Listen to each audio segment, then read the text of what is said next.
Hey, hello everyone. Hope you're all doing well out there. Thank you for joining me on this live stream.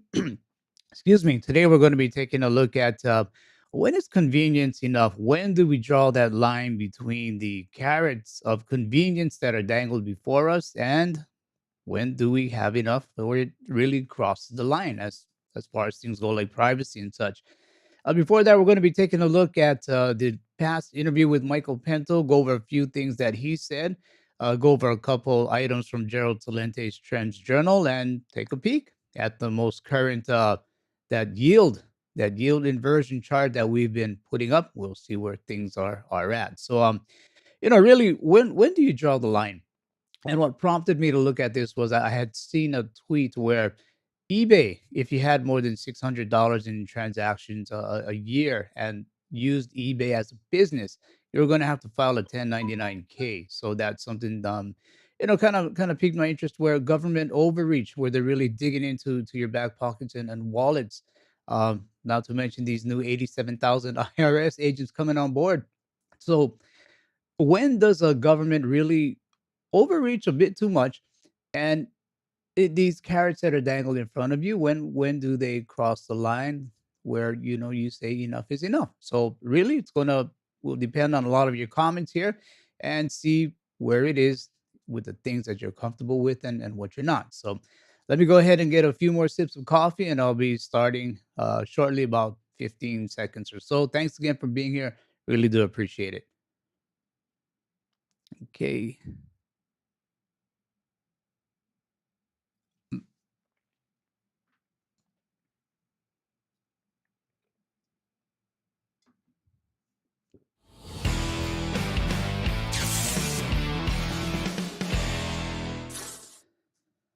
Hello again, everyone. Welcome to another edition of Silver Bullion Television, SBTV. I'm your host, Patrick Vieira, and this is our weekly live stream. Glad to be back. Quick roll call out there. Carrie Ellen Wilder, how you doing? You prefer carrots with the K over carrots with the C? So do I. Neil's Han Dynasty, how you doing? Peter Frowine, how you doing? Let me see what's up here? Bugs Bunny likes carrots. Evil cartoon characters. Not so much. All right, Peter. That's a good comment there. Again, Carolyn Welder, how you doing? Chris Primer, how you doing? Aloha, my friend Pablo Pina, how you doing? 49 Fine, welcome aboard, Henry. Aloha, Henry. Thank you for being here. Harold B. Joe Taz, how you doing? Bill Wood from Tampa, how you doing? If you are new, go ahead, type in new and where you're from, and we'll see if we can go ahead and acknowledge you and say hello. And Robert Nozawa, how you doing? Robert Nozawa, right? I like that. You got that little hang loose going, that little shaka sign. Appreciate that. Um, yeah, 49 fine. We had to skip last week because some guy named Patrick moved to a new place and he's settling in gradually. So yeah, that guy, I don't know. He needs to get on the ball and move a bit quicker, I suppose. Don't know. So anyway, again, one and all, how you doing here? Seymour Rivers, Patrick Bateman, appreciate y'all being here. And again, as always, you can find us on the web, silverbullion.com.sg. Excuse me. We are located in Singapore. Yes, we do sell silver, gold, platinum, palladium, things like that. We have our own vault, and more than anything else, we specialize in systemic wealth protection. So, as I always say, if you know what's going on, you truly know what's going on, or you have some concerns about what's going on, and you're seeing these things that are making you feel a bit uncomfortable, go ahead and either give us a call or shoot us an email at sales at silverbullion.com.sg. Excuse me, sorry about that. Go ahead and shoot us an email, and we'll walk you through some things that may help you um, for your situation or your needs. Silver Bullion SG is where you can find us on Facebook. Silver Bullion PLPL for private limited. It's where you can find us on Twitter, Instagram at Silver Bullion SG. Audio only versions, SBTV iTunes or SBTV Spotify. And Crisis Tracker, go ahead and join this group if you have that Telegram app. Even if you don't, go ahead and download it. Search t.me/ one word crisis tracker. This is where Vincent and I, well, mostly Vincent, I've been kind of busy with other things, But Vincent, he's been doing a great job posting some news items as it pertains to gold, silver, financial things, economic things, and been going through the weeds, trying to pull out some nuggets for you folks, and do join it. And it may have a few things in there that can help you along the way as we navigate through some crazy times out there. So again, welcome one and all. We appreciate you all being here. Let me take a quick look at the comments here again. New from Vermont, how you doing? Trump JJ 2020, welcome aboard. Dizzy Willow, how you doing? Um, yeah, let's see what else is what else is out there. Yeah, don't worry about being late. Full of hope. No problem. And yeah, Golden State Mint bars. I tell you what, they got some pretty nice designs. That is for sure. So, if you're looking for, let's say not sovereign types of coins and things like that, or bars, the sometimes they got some really good things out there. And silver, I gotta tell you, it's not necessarily getting supply is dwindling or anything like that, but it's just that the premiums haven't been necessarily coming down, so it is a bit rough with silver right now. But nonetheless, silver did have a bit of a beat down the past few days, so it is time to back up that truck again. Upcoming guest, I think he's someone that you all know and you all like. He is Craig Hemke, aka Turd Ferguson. He's going to be joining us. Craig was a licensed securities professional for nearly 20 years. Disgruntled by the fraud known as financial services, he retired to a career as a serial entrepreneur back in 2008. And though otherworldly in his ability to forecast price movements, the third is not a soothsayer, a psychic, or a witch. And after all these years, he simply has a decent understanding of the forces at play in the precious metals markets. So I do hope that you'll join us, subscribe, hit the bell so you can be notified when that interview comes up. Thumbs ups are always appreciated. And so are you, which is why we give our weekly ebook giveaway, or in this case, a $10 gift card, Amazon gift card giveaway. And for those of you who have been, I'm going to say, faithfully watching, and when you do faithfully watch, you may become one of these 5 winners to answer correctly in this live stream in order to have a chance at getting that $10 gift card. You got to do it before a minute and 30 before that timer runs out. And again, during this live stream, US winners will be given a download to get that gift card. Non-US winners, you may have to ask Amazon to exchange the gift card if it's not usable in your country, and you're going to have to provide us an email during this live stream. No other messages are necessary. Just go ahead and give us an email so we can go ahead and pass out these gift cards at the end of this live stream. So first five who can answer it in a minute and 30 during this live stream, you have a great chance at getting that gift card. So let me take a quick look at the comments, and then we'll ask the question for this gift card. Let's see. Bill Wood. You know what? That's a great point there. We should talk about the Moscow World Standard soon.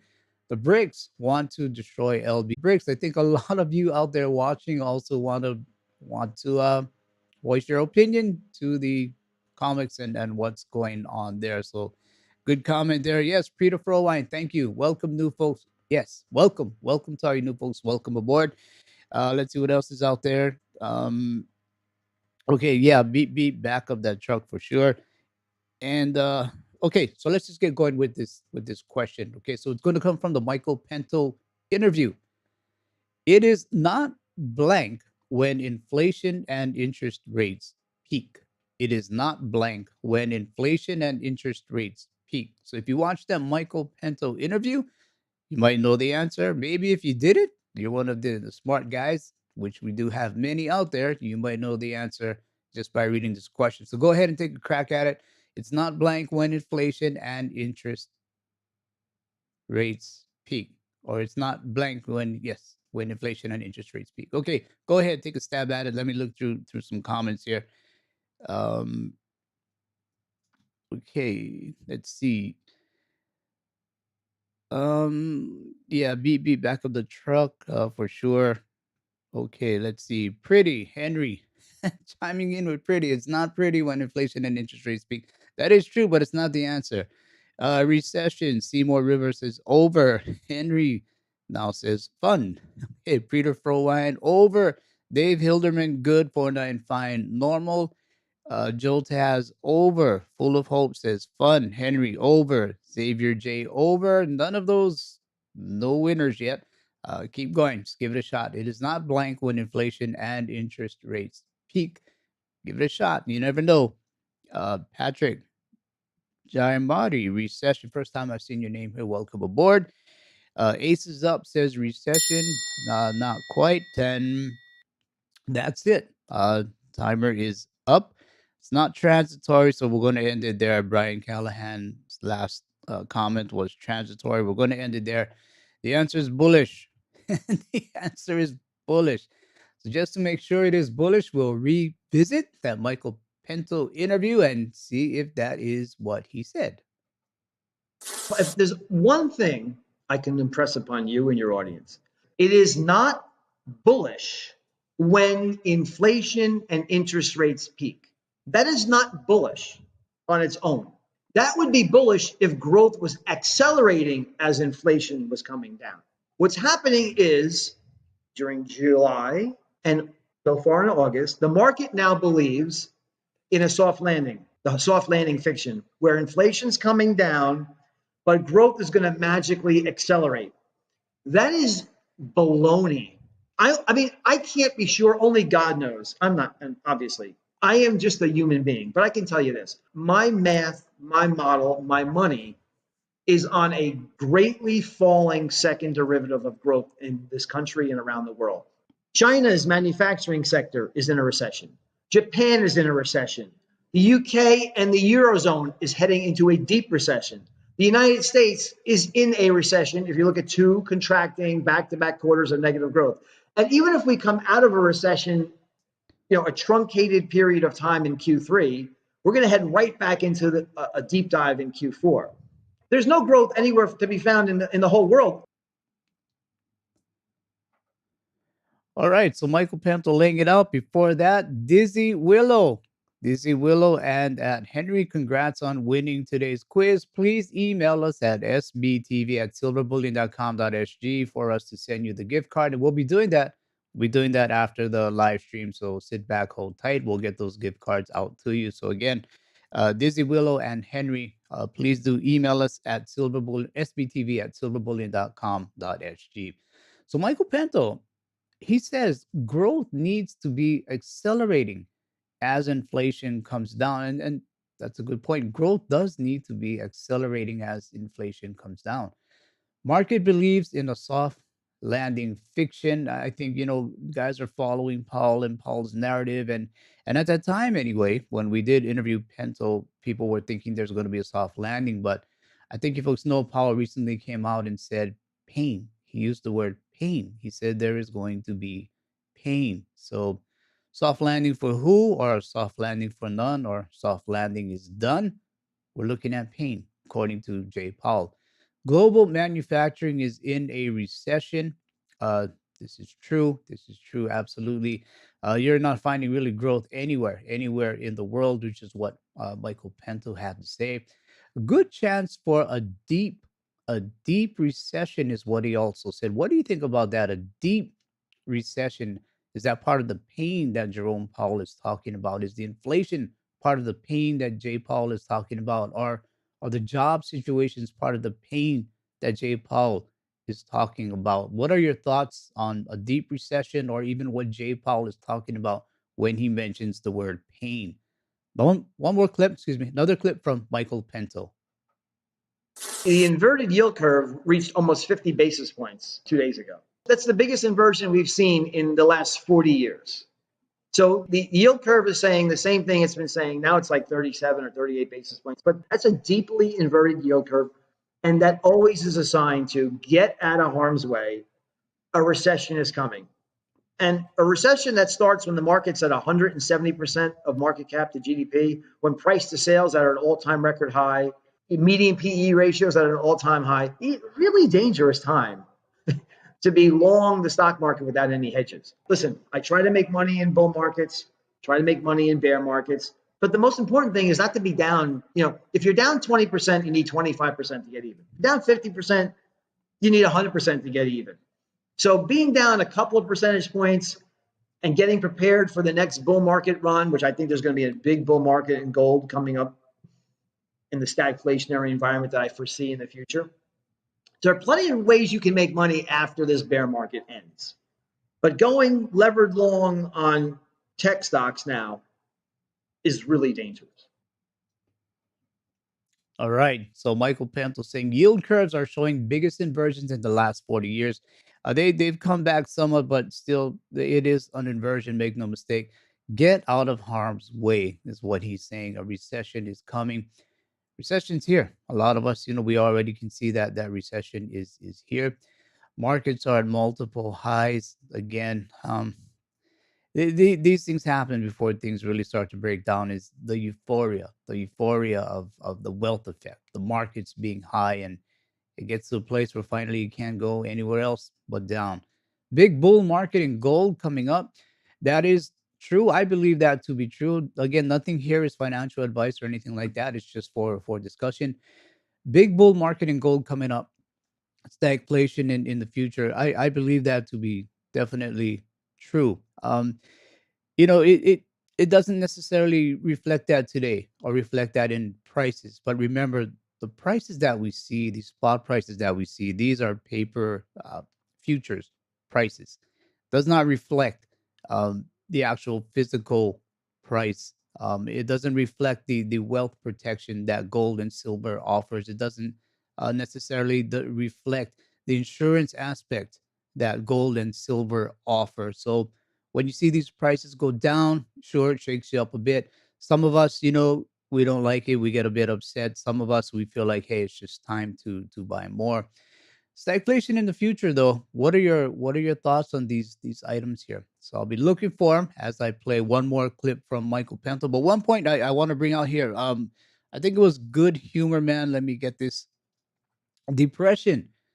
Depression is evolving. Go ahead and comment on that. What do you guys think? Depression is revolving, or even recession is evolving? We kind of see things changing almost daily. So what are your thoughts on that? That's a good question out there. Another clip from Michael Pinto. When you have a liquidity crisis, which I see coming. It's not happening yet. We're so clearly not in that position yet. But gold will suffer because people sell what they can to raise money. They need dollars, so they sell what they can. And in many cases, that's gold, precious metals. But that's usually a very truncated problem because on the other end of that, as I said, the Fed might opt to go back into QT and ZIRP in conjunction with some kind of stimulus package. If that's the case, then you're going to have a cap on interest rates because the Fed will be buying, printing money, buying, creating inflation, and putting a cap on interest rates. When that happens, Patrick, what's the function?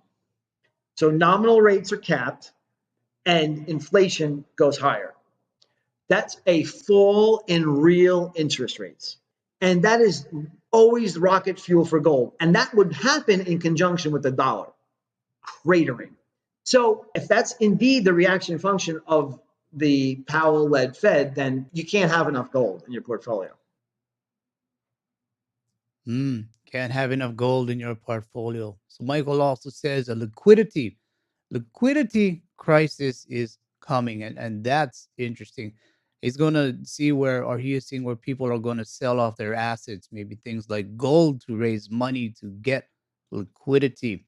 Uh, and that's going to be a tough one because it may not be a time to be selling gold because the next step of this function is when you have things like this inflation, stagflation. You're going to need things like gold. So, do you sell off your asset such as gold in order to get liquidity, or do you hang on to it and maybe look at other things you may be able to sell off? So that's going to be a question a lot of people are going to have to try and understand.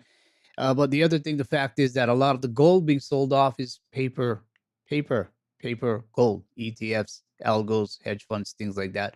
They're just selling off paper gold. It's not really physical gold that they are selling off. So again, this is why he's saying expect prices may come down again for gold.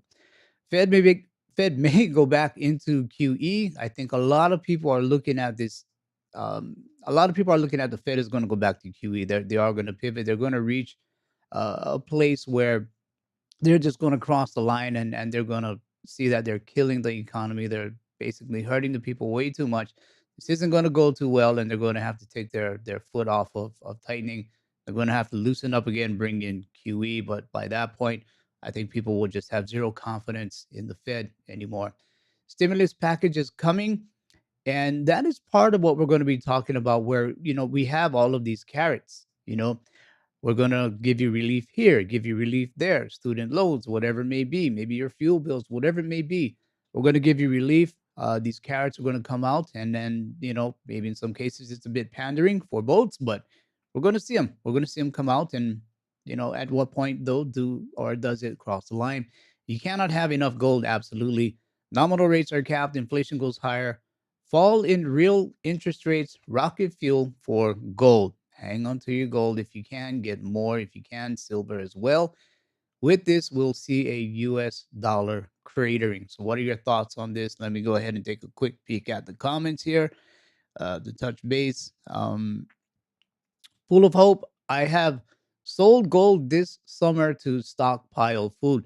And this is part of what we're talking about, where you're going to have to sell off assets to get other things. I mean, food, very, very important, right? I mean, we're all gonna need food. So here we have Full of Hope, where he or she may have sold off or did sell off some of the gold in order to get food. Inflation is catching up, definitely catching up with a lot of people. Let's see what else is out there. Okay, okay, all right. So I think we're good with that. Let me move on to Gerald Salente's Trends Journal, his most recent Trends Journal. Support war and support the bad guy. The bad guy. So that is his cover for this week's Trends Journal. So we'll take a look at Gerald's weekly message. Couple articles: job market shrink and Poland's economy going down. So Gerald's weekly message: what religion preaches endless wars and destruction? None. And yet Western politicians, blinded by hubris and greed, disregard the tenets of their faith and continue to prop up Ukraine's military with weapons of death, not to win the war because Ukraine cannot, but rather to keep the war going to badly damage Russia. Yet there is not a peep about peace in the mainstream media from the US, from NATO, or Ukraine. Instead, as French President Emmanuel Macron said today or last week, he vows long term, long term EU support for Ukraine in their fight against Russia. And it's reported that tomorrow, it was reported that the US will send another 3 billion to Ukraine on top of the 785 million they sent last week to keep blooding the killing fields. Is this why Russian President P claims the US is content with fighting Russia to the last Ukrainian? Now, we can understand why Ukrainians are willing to defend their land, but if you are outmatched in a fight, it's time to negotiate for peace. And the sanctions imposed upon Russia are crippling the nations who imposed them. Things are backfiring. Europe, gas prices surged 13% to a record peak and doubled in just a month, up 14 times higher than the average price a decade ago. Job markets shrink. 52% of US companies have imposed a hiring freeze. Half are planning or beginning layoffs. More than 40% have rescinded recent job offers, and an equal number have eliminated hiring bonuses they dangled in a tight labor market, according to a survey this month of more than 700 US employers. Amazon, Apple, Oracle, and Walmart have announced layoffs or freezes in recent weeks. And at the same time, more than 65% of firms are raising pay and expanding mental health benefits for workers, the most common such benefit being the option of working remotely. Firms are playing offense and defense with their talent strategies. Bhushan Sethi, co leader of PwC's People and Organizations Practice, told the Financial Times the layoffs torpedo employee morale and, if done poorly, can damage reputations, he noted. People have long memories, and social media plays a much bigger role now. While 90% of companies said they are expanding remote work options, 61% said they now require employees to be in a central office more regularly, indicating the hybrid work model is taking hold. September is shaping up to be a line in the sand for many companies' return to office plans, although many such deadlines have been imposed and then abandoned over the past 18 months. With fewer workers, whether though remote work or layoffs, cutting space costs was the most common cost reduction strategy cited by respondents in the PwC survey. 20% said they were reducing office footprints, while 31% said they were increasing their space. And Poland's economy going down. Poland's economy is racing towards dragflation, sinking economy, and rising inflation. Its economy shrank 2.3% in this year's second quarter, which also signals fears of a regional recession later this year. And on the inflation side, it hit a 25-year high at 15.6%, while consumer confidence has sunk to its lowest level since the early days of the bug the bug war. Poland is Eastern Europe's largest economy. Now we see it as a first step into recession. Uh, Person KR said. Erste Bank Group's chief analysis for Central and Eastern Europe told the Financial Times Poland's negative second quarter is a massive surprise to the downside, she said. It wiped out expansion from the beginning of the year, and facing unchecked inflation and a slowing economy, the country's central bank could raise its key interest rate by another half point this year, according to a BNP Paribas economist. Inflation and rising interest rates at the same time will eat into domestic demand. David Nemeth, an economic analyst for financial firm KBC, commented. And a market slowdown is definitely coming, and recession is likely as well, he warned. Due significantly to the effects of the Ukraine war and Western sanctions, some analysts have foreseen a recession for the country beginning late this year or early next. All right. So again, what's happening is surely global, no real global growth to be found anywhere. A global recession. I don't know if we've ever really seen one, perhaps maybe one like this that can really be far reaching, and looks to be pretty bad coming up. Central bank using the word pain. It's almost never heard of, but central banks are using the word pain. All right, time for our weekly inflation treasury yield check. Let me go ahead and take a look at the comments here. Um, Hey, let me know how it is wherever you are, especially if you're in Europe, these energy prices and things like that. Let me know food prices, fuel prices, things like that. If you're seeing it going up, what's the employment situation where you're at? Has your company taken on a hybrid model where you can work from home half the time and come into the office half the time? So feel free to chime in what your situation is. The more we know about what's going on in different parts of the world, the more we can put these pieces of the puzzle together, and it helps all of us to make the best decisions that we can. So go ahead, feel free to chime in. um, Let me see.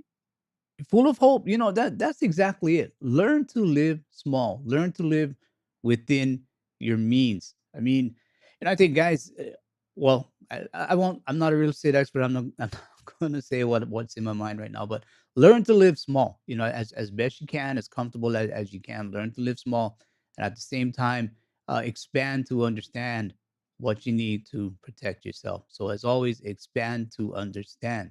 Okay, we got to do that. Okay, so moving on, this weekly inflation treasury yield check again. When you see an incline up and to the right, economic outlook is good, flattening out. Optimism is falling, and when it starts inverting, definitely shows signs of a recession or even a bear market. So we can see in January, we had that nice slope up and to the right, the incline. Come February, we can see it starting to flatten up. In March, we can see it flattening up even more. We see the left hand side, the short end of the yield curve, pushing up, coming up, as we also see the yields going up. So in June, we see a big bump in June. And again, come July, that flattening is definitely showing signs. and then you can really see that inversion taking hold. So in the end, September, is the most updated, most recent. You can take a look at the 10-year, the benchmark they like to call it, 3.2. You can go backwards now, 7-year, 3.29, 5-year, 3.3, 3-year, 3.44, 2-year, 3.4, 1-year, 3.47, 6-month, 3.3. All of them, all of them offering better yields than a 10-year. So this is what they talk about when they say the word inversion. 6-month, 1-year, 2-year, 3, 5, 7, all offering better yields than the 10-year, and that is the inversion. All right, so we'll head on over to our website, silverbullion.com.sg. Let me take a quick look at the comments here. Um, Niels, Han Dynasty, buy silver and platinum. Again, I've been saying platinum looks pretty interesting right now. About half the price of gold. There was a time where platinum was more than gold. So platinum may be at a good entry point right now for a lot of us. Again, not advice or financial advice or anything like that. Uh let's see. Full of hope. Food still available in Ireland. Prices up a lot and rising faster each month. Hiring but no takers. Hiring but no takers. Normies are just starting to hiring but no takers. This is something where we have that wage price spiral where workers want they need more salary. Workers need more salary to pay for things like food and things like that. And what happens is when they do get that job that offers a good salary, they spend more, and then that pushes up the price of food and other things once again. And then they need a higher salary, and then they spend, and then it pushes up the price of things again. And so this spiral just it's a dangerous thing, leads to things like hyperinflation. So, it's something we got to watch. As wages increase and prices start to increase, we get that wage price spiral. So again, I just want to move on real quick to our website, silverbullion.com.sg. Let's take a look at the, let me refresh it here. So silver slightly up, $18.15 USD. So at least it's out of that $17 range. So that's a good thing, I suppose. Gold 17.14, that's come up a bit as well. The interesting one here is that silver to gold ratio 94.5. That means it takes about 94 and a half ounces of silver to buy 1 ounce of gold, or to exchange for 1 ounce of gold. This is price. Okay, this is by price. So again, when you see a number like this, anytime it's at around 80, you should probably consider buying silver over gold. Anytime we come back down to about 50 or 40 around there, you should consider buying gold over silver. Now, in between that 50 and 80, I mean, anyway, whatever you feel you want to buy, go ahead. But according to the silver gold ratio, when we're at 80 and above, definitely look at buying silver. Okay, so if you're on the fence between silver and gold, this ratio is telling you it is time to get silver. Silver is definitely undervalued. So other things on our website, let me go ahead and take a look at the our promos. 10-ounce nuttier bars, $2 above spot. 10-ounce bars are good. It's one of my favorite things to get, our 10-ounce bars. And then the gold Britannias, 1 ounce gold Britannias, $70 above spot per ounce. So if you want, go ahead and chime in what you're seeing in your area as far as premiums go. And we'll see how this thing is going, because yeah, I can tell you dealers are, they are trying their best. They are trying their best to remain competitive in whatever items they have. So I'm interested to see what you are seeing in your neighborhood as far as premiums on gold, premiums on silver. So again, you can buy these in our shop. You can go ahead and pick it up, or you can go ahead and store them in our vault. If you choose to store it in our vault, you'll have to sign up. And when you do sign up, you have 6 choices for the account you'd like to have: a personal, a joint, a trust account, joint account with a minor, a business account, or a retirement account. This one is becoming more and more, um, I don't know if favorable is the word, but we're getting, people are curious more about retirement account. And one thing I can tell you is you do not have to store it in the US. You can store it here in Singapore. You can store it with us. We do have quite a few people who have their IRA, precious metals IRA accounts with us. So if you are looking to diversify, especially your 401ks and things like that, from fiat into precious metals, go ahead and shoot us an email, sales@silverbullion.com.sg, and we'll walk you through it, what can be done, what needs to be done. It's simpler, it's easier than you think. And you can store it outside of the US. So diversification, it's not just in assets, but it's also in locations of your assets. So go ahead and shoot us an email, sales@silverbullion.com.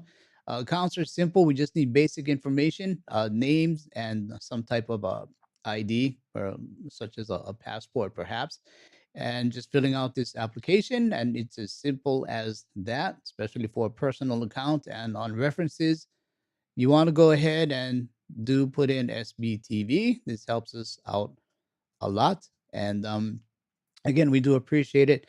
Any questions, just shoot us an email, sales@silverbullion.com.sg, and we'll walk you through it and see what fits your needs. Moving over to Twitter. Let me get back up to the top here. Oops, hang on. Let me let me get this back to the actual size. Don't know why it gets large sometimes. Okay, so let me take a look at the bookmarks here. Gold Telegraph: the economy of imaginary wealth is being inevitably replaced by the economy of real and hard assets. Let me just make this a little bit bigger. So, Mr. P from Russia, he was kind of laying out where, money is depreciating at an annual rate of about 8%. Um, he basically laid it on the West. So let me back up a bit and see if I can play this for a little while. В условиях инфляционной бури у многих развивающихся стран возникает резонный вопрос. А зачем обменивать товары на доллары и евро, которые на глазах теряют в весе? Напрашивается вывод. На смену экономики мнимых сущностей неизбежно приходит экономика реальных. Okay, so let me end it there before the before the algos pick up on us replaying this work. So dollar and euro using losing value right before our eyes, and this imaginary wealth that the fiat has brought upon us is inevitably being replaced by the economy of real valuables and hard assets. Again, these are real resources for one thing, like energy, oil, things like that, commodities, and of course, money, hard assets being hard money, sound money, things like silver and gold. So, Mr. P laying it out on the West.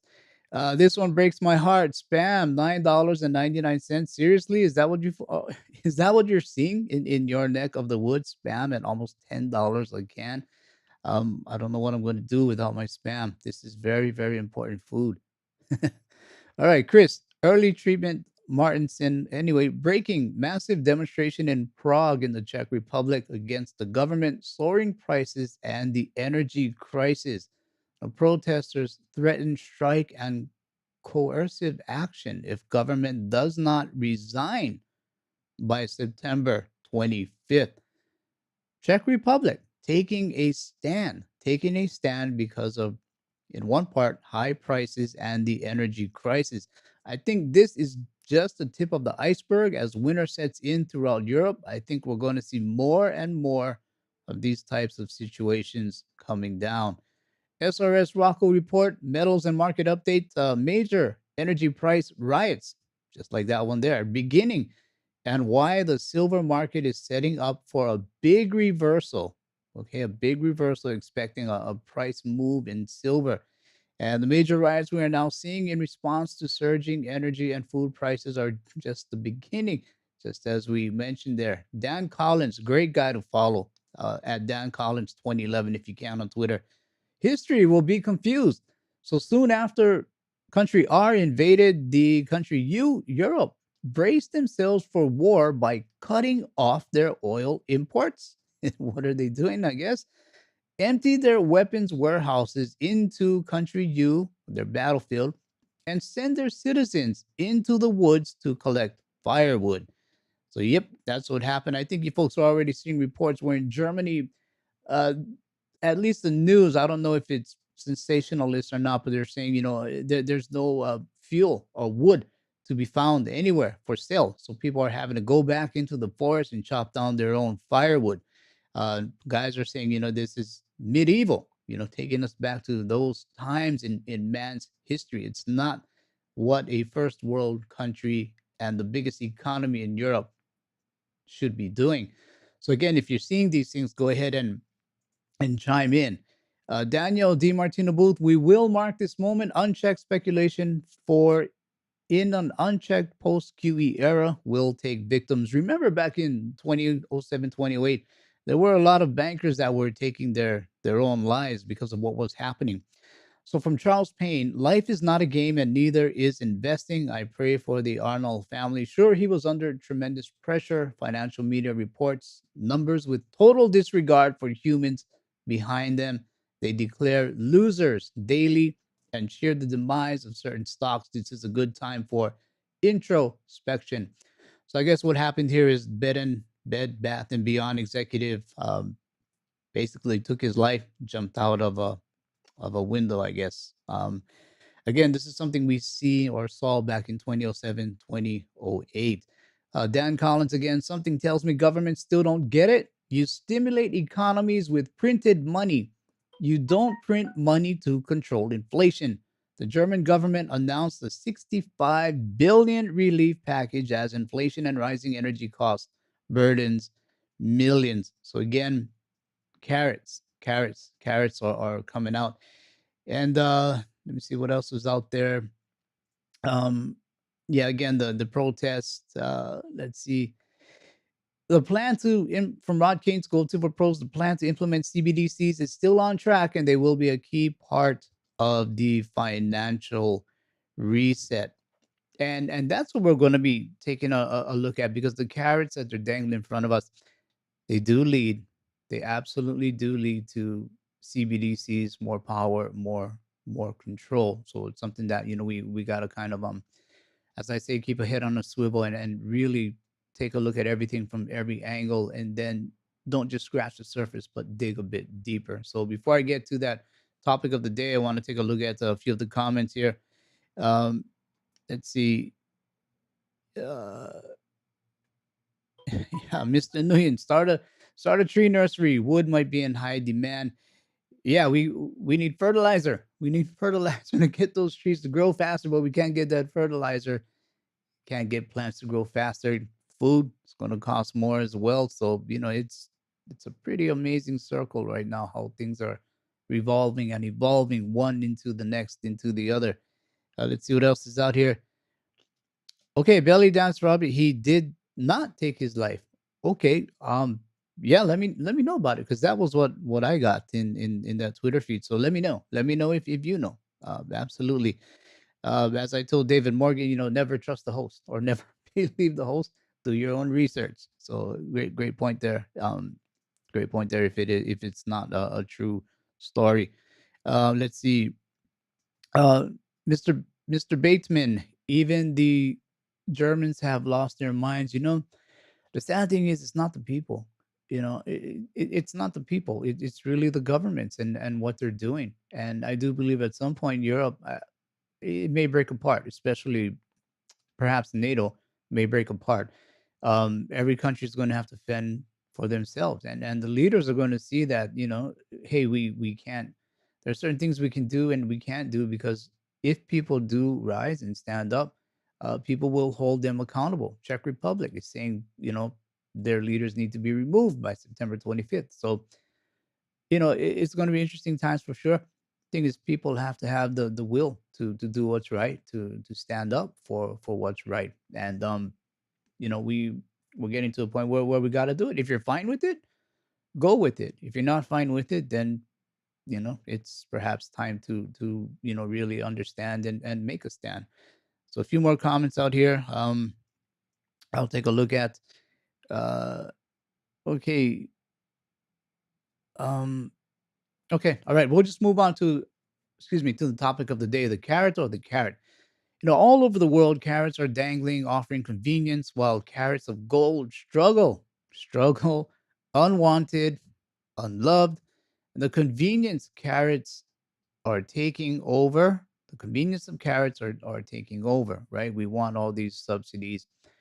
We want all these helps. Again, things like student loans and things like that. The convenience of carrots are taking over while the sound money carrots remain quiet, trying to prove its value and worth. Nonetheless, convenience always comes with a price, a trade-off. And as more and more people choose convenience, they have little awareness, understanding, or care what lies behind the corner. I think we live in a short-term society where what makes us feel good today is supposedly we think it's going to last for more than 24 hours, but the next day comes, and as those few next days come around or next years come around, we start to see that was the convenience worth it. So we fail to see what lies behind the corner. I'm one of them as well. We simply do not hear what politicians are openly telling us. They are openly telling us. Again, Jerome Powell says pain. He says pain. But sometimes their intent is buried in a 1,000-page bill. Okay, we can't find it unless you read it. And as someone once famously said, just vote for it and then you can read it later. So just vote to pass it, then you can read it later. It's kind of where we are. But sometimes, though, we simply forget what they're trying to do and we move on. We move on. So I'll start this topic by refreshing ourselves with something that happened not long ago, but we perhaps forgot. And this was to show intent. So this was something I saw in a tweet and I couldn't believe it. So I went and verified it myself on a TurboTax website to see if this is some of the tax treatments that are uh, being brought forward that people may have to do. So distinguish, this is with eBay. Okay, this is what caught my attention on eBay, where the tax treatment is distinguishing between a hobby and a business is not an exact science. The IRS looks to many factors, including frequency of your eBay sales, how much you earn, how much time you spend working on a hobby slash business. So for tax years beginning with 2022, if you have transactions totaling $600 or more, then you should receive a 1099-K form reporting this income to the IRS. For tax years prior, though, to 2022, the threshold was more than 20,000 in gross sales and more than 200 transactions on eBay. So I checked to see if this was true. And on this website from Yahoo, let me go back up a bit. It said, don't believe the hype. Biden's $600 tax plan won't force you to report all Venmo transactions to the IRS. Now, again, this goes back to something that the government had told us last year, where they were looking at these transactions of over $600 or more per year. We were going to get taxed on it, and then there was a bit of an uproar, and then we kind of forgot about it.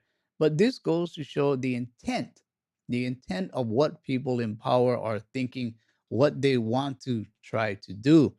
So going back to this story, there has been a flurry of furious Cash App's users this past week, or at that time last year, angrily responding to rumors of this Biden's new tax reporting plan requiring taxpayers to report all Venmo and Cash App income over $600.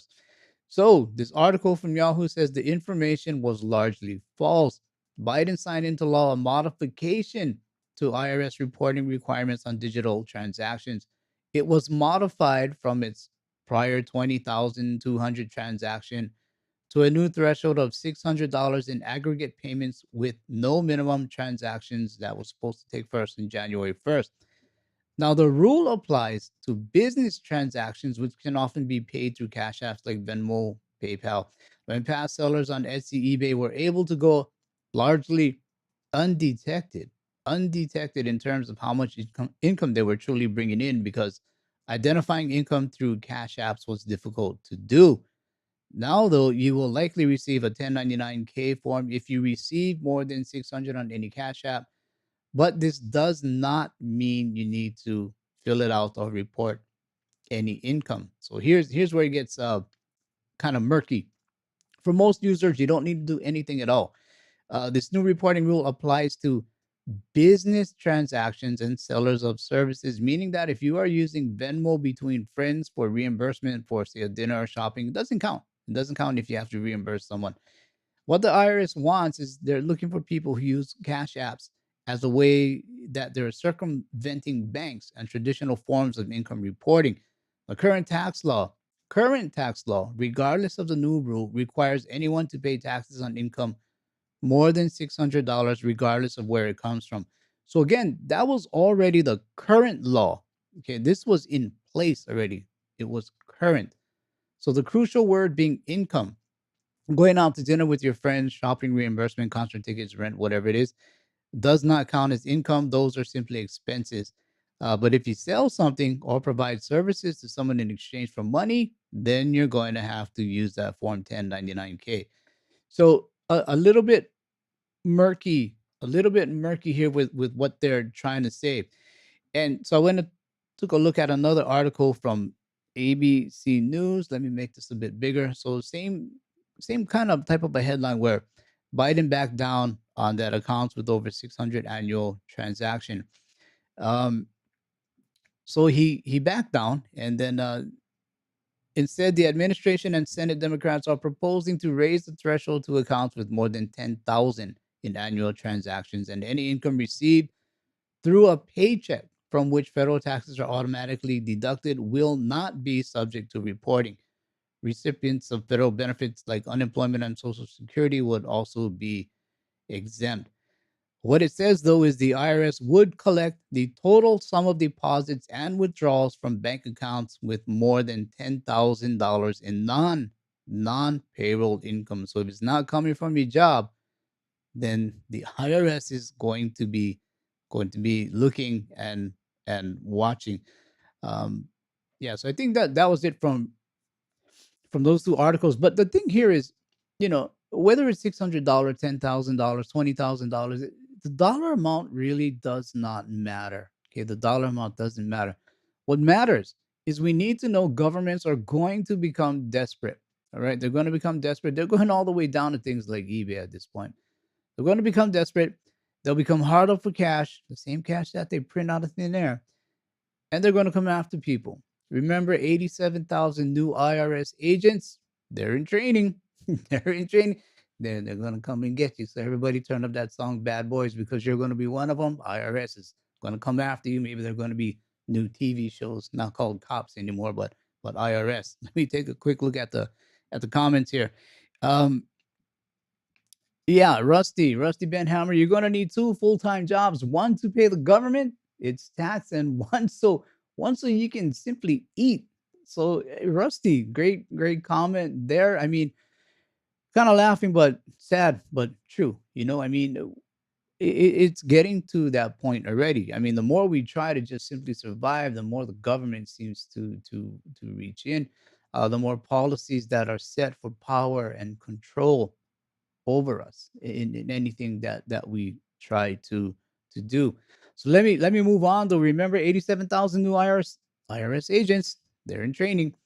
So they tried 600. They settled for 10,000. And I'm just going to say this: with home prices hitting astronomical numbers, I said this before. If you're an average Joe homeowner, you're going to be considered wealthy because of that home. And that long arm of the government will find a way to knock on your back door. Thing is, we know government intent. Okay, for as little as $600 in transactions, government is basically saying, "I want to know everything that you are doing." That you are doing. Okay, so intent is out there. Now, if we exceed those limits, and you're going to go on the radar. If you exceed those limits, you and I go on the radar, and government's going to label us as suspicious. We're doing things that are nefarious. Can't have that. So make no mistake, one of these things is cash. So using cash is going to be an inconvenience, and convenience of cashless transactions will be the carrot to move you to give up your privacy. The convenience of going cashless is going to be one of those carrots for you to give up your privacy. So we're moving toward all digital transactions, and that basically means you and I, well, we're going to have to be banked in. And we talked about being banked in before. Being banked in offers more control to the powers that be. This is all about control of your money, and really moving economies the way their monetary and fiscal policy want it to move. It can't move how they want it to move if you and I are holding cash. So this is about controlling economies again.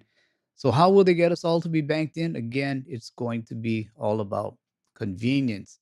So using cash is going to put you on the radar, make you suspicious at times, and in some places today, unwanted. As an example, I can go to some places here in Singapore, and despite the relaxing of the bug measures, there are still businesses, for whatever reasons, choose not to accept cash. They choose not to accept cash. So again, we'll see how these things turns out. Nonetheless, make no mistake, governments, the media will continue to divide us in the name of, ironically, unity. We'll believe the narratives they push and we'll turn on one another. We got to go back to think of Mao's Cultural Revolution and how it pushed away capitalism and promoted socialism. It's kind of where we're headed, aren't we? Pushed, promoted socialism, fairness, and got the young people to revolt. This was sort of a fourth turning induced by propaganda. So, in a nutshell, if you don't agree or conform, you're going to be seen as a bad guy. And we just saw this in 2019 to the present, right? Some of us were bad guys. Some of us were bad guys. We didn't conform. However, let me be clear, render unto Caesar what is Caesar's, as the saying goes. Now, we are citizens to a country and we have to make that country the best it can be. And as they say, there's no free lunch. So, having made that clear, I want to show you what the IMF working paper has to say about things like the getting people to move over to central bank digital currencies. Before that, I just want to check in with comments here. Um, yeah, hang on. Let me check these comments. Uh, okay, hang on. Let me scroll through it here. Um, okay, I guess you guys are okay. This one's interesting though. Aces up silver. Appreciate that. IRS getting ready to confiscate our silver and gold. That's a tough one. Some people feel it can happen. Some people feel it can't happen.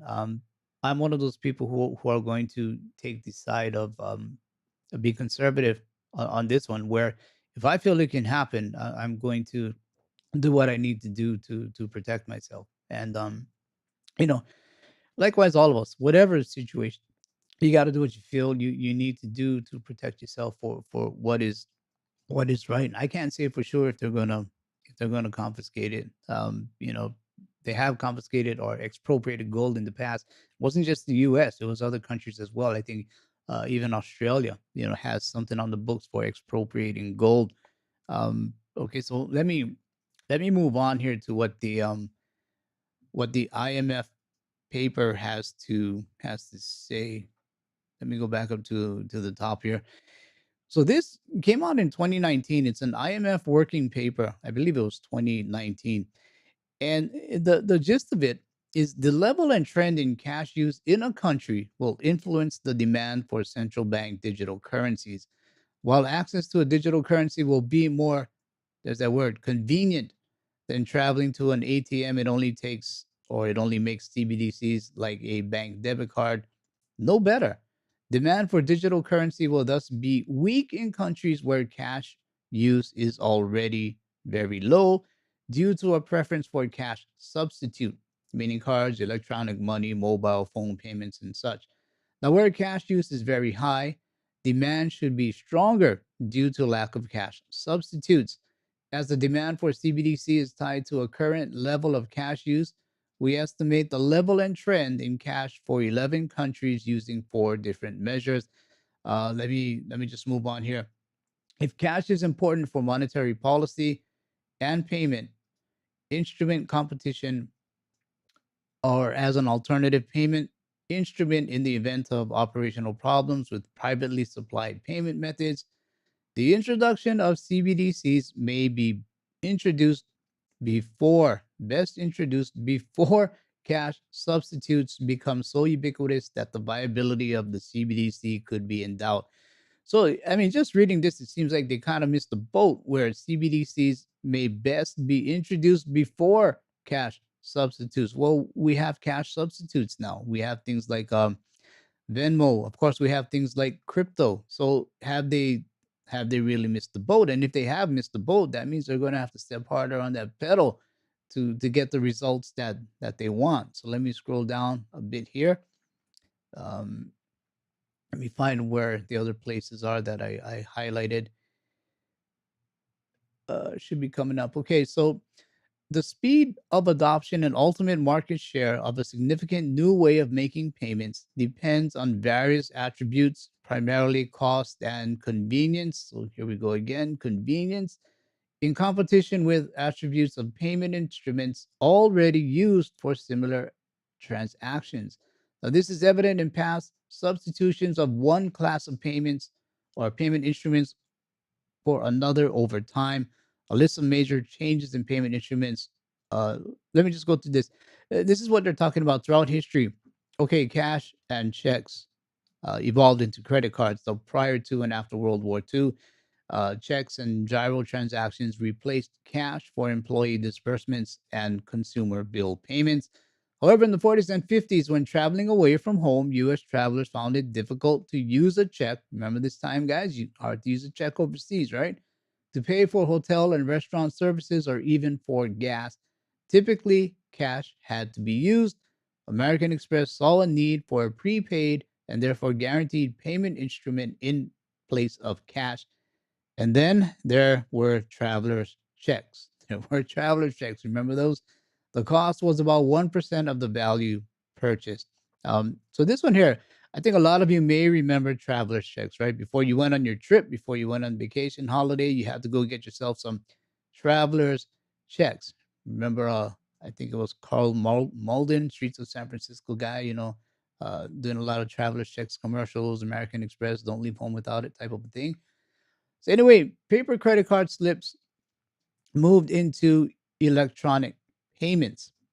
So like traveler's checks, credit card payments were guaranteed if fraud mitigation procedures were followed. However, the process was cumbersome and retailers had to deposit the paper slips at their bank to get paid. Remember this time though when credit cards first came out, we had to, there was a lot of signing that went on. Today, uh, not not so much. But even so, the process was more timely for retailers in check using countries since depositing a check, especially a non local check, often took 3 to 5 days to be processed, presented, and paid, and another 2 or more days for the funds to be released to the depositor. So this basically took time. It was more or less inconvenient, and electronic processing lowered card issuer costs compared to processing paper slips. Okay, so the bank didn't want to do all that much work, and we moved over into more into electronics. Paper gyro payment orders to electronic gyro payments in Europe, especially paper gyro payments or payment orders, were shifted to electronic payments. Now, this speeded up payments and reduced float. It also lowered costs, similar to when many checks in Europe and elsewhere were converted to electronic direct deposits via ACH gyro networks. And then eventually we came over to mobile phone initiated payments. Now, more recently, many credit card or debit card payments are now made by a mobile phone rather than by swiping or tapping a card at a terminal. Now, this is said to be more convenient, convenient than using a card at a terminal. In some countries, stored value mobile payments substitutes for cash largely due to a lack of banking offices and ATMs and circumvent a limited ability to withdraw cash, especially in Africa.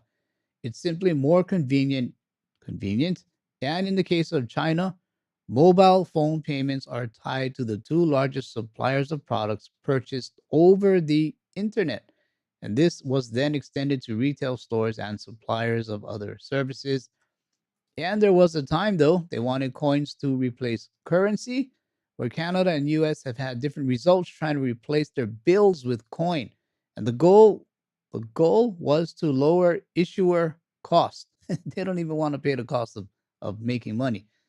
Lower the cost, since at that time currency might last only 18 months, while the lifetime of a coin was estimated to be around 30 years. And then, of course, internet initiated 24/7 payments.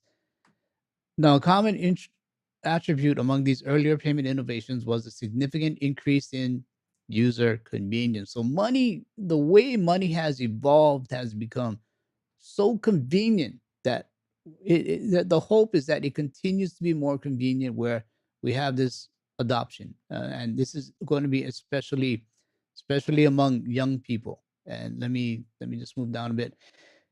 The survey showed that younger adults use cards and mobile phones to make payments more often than older adults, and consequently use less cash. So the average birth rates across our 11 countries is 1.2% a year, while the death rate is zero. It's just to say that the younger people are taking up more of a demographic. And let me see where I'm at here. Card and mobile payments in some countries are so popular that some retailers actively discourage cash payments. I see it. Maybe where you are, you see it too, but they're discouraging cash payments. About a year ago, we saw how coins were becoming scarce. You got to wonder if they're starting to pull some of these things from the system. I can't prove anything one way or the other, but the idea is eventually to go cashless. Okay, that is the idea. Um, see what else was here. And when it comes to digital cash, two important benefits. Again, this is coming from the IMF working paper. One is a reduction in the cost of supplying cash to the public. Again, these guys who are creating money out of thin air, just nothing. They're worried about the cost of making nothing out of nothing. So you go and figure that one out. But of course, they're talking about the cloth or whatever is used in the bills. So the other is a possibility, depending on how digital cash is implemented, of greater user convenience. If digital cash substitutes for currency, the expense of printing currency, maintaining its fitness, building vaults and storage depots, and distributing cash would be markedly reduced. As the difference between cost of face value and currency represents seigniorage revenues, these revenues would be retained if digital cash replaces currency. Let me just get down to one more part here. Digital cash through user deposits at the central bank. These deposits would be accessed using a cash card, mobile phone, or computer via the internet. While this is more convenient than withdrawing cash today, its only improvement over bank supplied payments would be the presumed safety of its deposits. Central banks cannot fail, while private banks can. So we're getting this. While it's more convenient than using cash, its only improvement over bank supplied payment instruments would be the presumed safety of its deposits. Central banks cannot fail, while private banks can. I think I've read enough of that one. But what I got from this paper, when I read it, IMF working paper, CBDCs may best be introduced before cash substitutes become so ubiquitous that the viability of CBDCs could be in doubt. In other words, it needs to have some sort of strength in some way, some sort of the best, that a CBDC is better than other things. Central bank cannot fail, so they want these things to get into people's minds.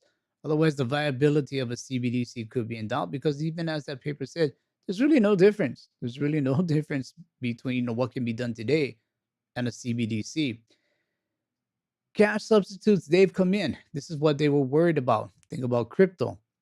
So does this mean that in some way central banks will have to try and reel in crypto in order to put their CBDC on a pedestal above all else? Because even that working paper said, for adoption, that CBDC needs to come out before some other alternative substitute for money, but they failed. They failed with that. We have cryptos and other things already. And the other part I took away from the IMF working paper, I don't know if I read through these parts, but was the interest in basically soothsaying the young people, because central banks know they will need young people. They will sell convenience to young people as a way to get their adoption and acceptance. See, they don't like you and me, the older guys. Us old people, we prefer cash. We'll use things like cash.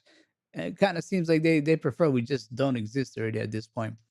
We like cash, and that simply just is not the plan for a CBDC to come about.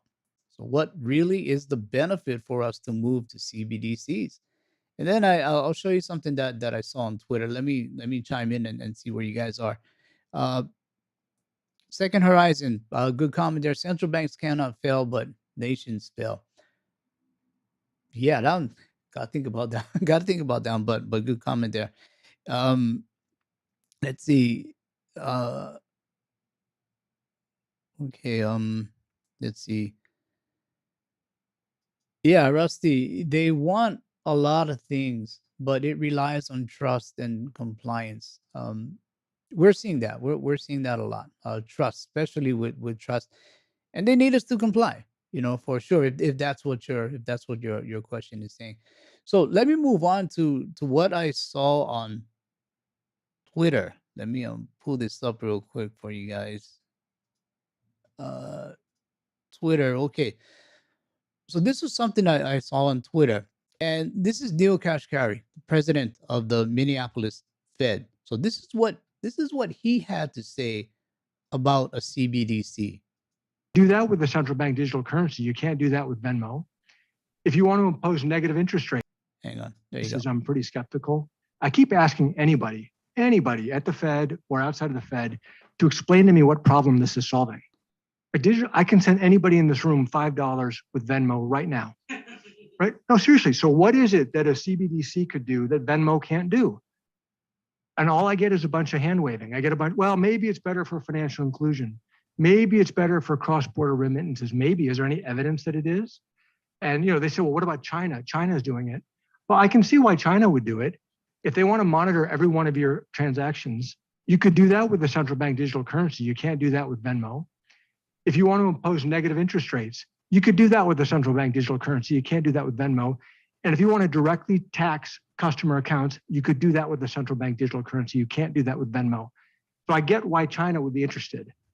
Why would the American people be for that? I'm pretty skeptical. I keep asking anybody at the Fed or outside of the Fed to explain to me what problem this is solving. I can send anybody in this room $5 with Venmo right now. Right? No, seriously. So what is it that is? Okay, I think it's kind of replaying here, but Patrick Bateman, I kind of agree with that. I'm not exactly a fan of Neil Kashkari, but it seems like this is one of the only good things that he's had to say. So let me move on here. Um, so Minneapolis Fed Kashkari is I think he's basically straight up, giving his opinion that's kind of a warning. There's no real case for central bank digital currency other than control, which is why they're going to have to be dangling a whole bunch of carrots in front of us: stimulus checks, student loan forgiveness, a whole bunch of things. We're at the tip of the iceberg. A CBDC may not offer anything significantly faster than what we have in existence today. However, what we don't have in existence today is a way to track what you do. No way to track what you do, where you do it, and who you do it with. Why? Because we still have cash. Cash is something that cannot be tracked, traced. It's anonymous. Banks and governments, they want to track you, and that's the part where it's going to become inconvenient because um, you're not going to really want to use cash anymore. It's going to be just too much of a risk, too much of a risk to hold on to cash. Let me just show you one last thing here from the BIS. Just one quick part here. Let me see if I can find it. Like the times in Bob Dylan's song, the ways we pay are changing. In most advanced countries, checks have disappeared or are dying a slow death. Credit or debit cards are now accepted by all but a few merchants. New electronic payments or e-payment services are emerging around the world, and we are increasingly instant, ubiquitous, available around the clock. Oh, hang on. Okay, so this is the part here. Many types of payment, usually done with cash or going electronic. In Denmark, church collection can be now done by mobile payments, perhaps QR codes. China, fast food can be bought by using a smile to pay app. You actually, uh, it's like taking a selfie. You go ahead and instead of a QR code, you're actually looking at your camera and smiling, and then you can go ahead and purchase things. So I think that's pretty dangerous as well. Facial technology in the U.S. College students pay for pizza and beers using apps that broadcast the purchases to their social media friends. I think is this: how much do we give up for convenience? A CBDC more and more has nothing beneficial for us that does not already exist. So we will be sold convenience, which means something existing today will have to become less convenient or less useful tomorrow. That's going to wrap up the topic of the day. Move over to commentary. In the end here, we're all going to have to draw a line somewhere. You look at Germany situation with energy and firewood. What is the carrot that the government is going to dangle? You look at the U.S. people, the country so far in debt, people having a hard time needing relief. What is the carrot that the country is going to dangle? Uh, Africa, same thing. Asia, um, you know, in some places things are still working well in the world. Uh, Singapore is one of them. Things are still working well here. So I don't know what that carrot would be if one would be needed at all. But just to say that carrots are going to be dangling all over the place in order to get us to be funneled in order for what what they need for more power and more control because it's what it's about. It's what it's about. So let me take ahead a few comments here. Um, let's see. Um, Hang on, guys. I'm just looking at the comments here. Rod Panhard, the banks want digital cash because there is no danger of bank runs. That is true. When they decide how much to take out of your account in a bail-in, they know how they are getting access to everything you have, and that's very true because what a lot of people think is when you move over to these digital currencies, central bank digital currencies, um, you look at today, they're trying to implement monetary policy, fiscal policy, all of these things. They're trying to get us to spend, then they're trying to get us to not spend, and they get us to not spend by making life a little bit more difficult. So they need to throttle things back and forth. We need people to spend, we need people not to spend to cool things down. Though a lot of people suspect they'll do things like uh, putting a time on your central bank digital currencies where you got to spend it within a certain amount of time or lose it, use it or lose it in order to implement monetary fiscal policies. So there's a lot of things you know that they could do. But more importantly, there's a lot of things that are at stake here, mainly our future. So I'll just move on to the commentary here. Ultimately, more and more, we're going to have to prove who we are. Okay. Not our name, but our being, our likes, habits, probabilities of what we will do. Then one day, we won't have to prove anything about ourselves anymore.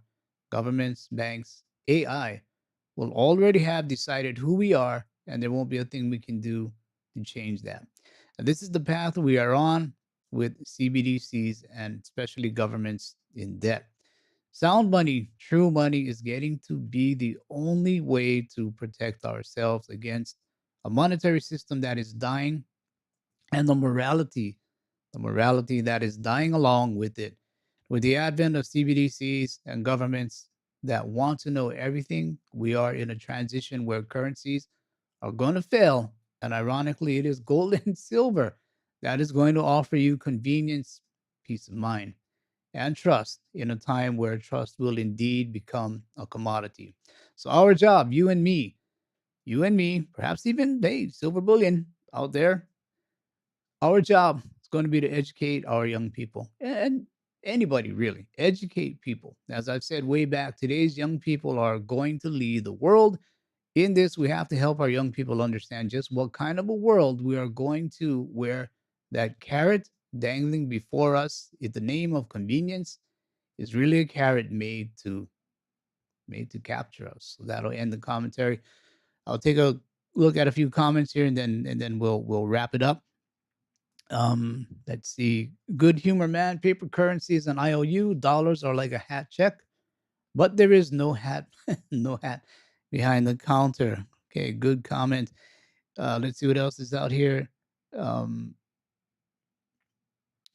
okay. Let's see. Um, yeah, William. First time I've seen you here. Welcome aboard. Yesterday's a canceled check. Tomorrow's a promissory note. Today is cold hard cash. Yeah. It it's just interesting what's the situation happening with cash. I mean, especially like I say, I know I go to places and they won't even take it. They won't take cash, So it's interesting how slowly businesses are going to see the positives of going cashless, where they don't have to hold the cash and have a risk the chance of a robbery. They don't have to go to a bank and deposit and things like that. So businesses are definitely going to be on board with this. There probably is more benefit for business, but the thing is, what about the people? Um, let's see what else is out here. Which Yeah, okay. I'll end it with this. Good humor, man. Truth is out of style, and that's why I say, truth is becoming a liability. It's a liability to tell truth anymore. It's going out of style, but hey, I like it, and I think all of you out there want truth as well. We just want to know what's going on. We want to know what we can do with things like gold and silver and how those things can help us. Um, they're important. So anyway, I think what I'll do is I'll wrap this up. And I just basically wanted to share the idea of how governments are going to be reaching more and more into our pockets and other things, and how the convenience of things when we get when we're not happy, when we get kind of irritated with all of this overreach and things going on, we give up. We take the convenient side of things. We give up and we go along to so-called get along, and next thing you know, uh, you're really stripped down of a lot of things already. So at some point, we just take a step back, and understand where's your line. What line will you not cross? And again, educate people as best you can. So with that, again, as Vincent says here, thank you for everyone for joining. Please take care, and we'll see you in the next live stream. Appreciate you all being here. We'll send out those 2 gift cards after the live stream. Take care, and as we say, be a blessing, not a burden. Saddle up and silver up for what's coming ahead. See you guys next week.